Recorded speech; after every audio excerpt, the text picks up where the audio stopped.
Well, with Ed gone and Kent gone, the responsibility of carrying on the Ozark Live tradition fell on the shoulders of a young man with great promise as a reporter and a keen sense of storytelling. But since that man was not available, they asked me to do it.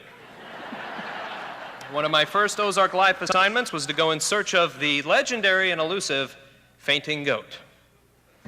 You're just doing something and you turn around a corner and suddenly all the goats just fall over. It sounds like one of those myths. It does sound like it until you see them faint.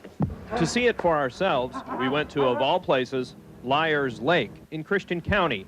The Liars Lake Ranch claims to have a herd of fainting goats in the woods, a room of future fainters, and a potential fainter in a pen. That one right there.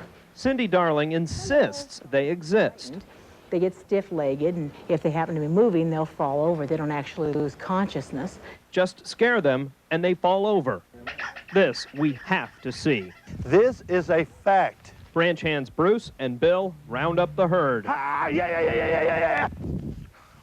Ha, ha, ha. Hey. After a frightening amount of work, it's time for the big scare. But no goats go down. Let's go to plan B. What's plan B? What's Bill gonna do? Bill's gonna shoot the gun. I'm gonna bring him out of here, and they should run straight off this way.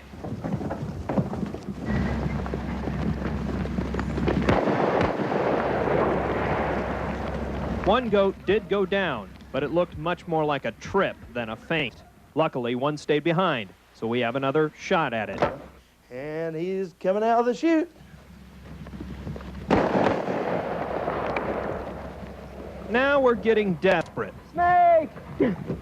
And beginning to believe we know how Liars Lake got its name. They do faint, I'll guarantee you.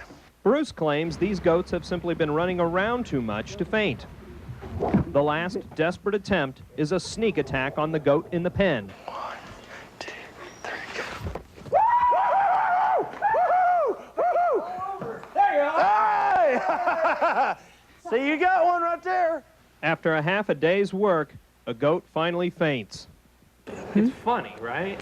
Well, you know, we don't like to emphasize the funniness of it because it's a rare breed and people raise them But and they it's raise them funny. very seriously. Yes, it's funny. It's just one of nature's little foibles.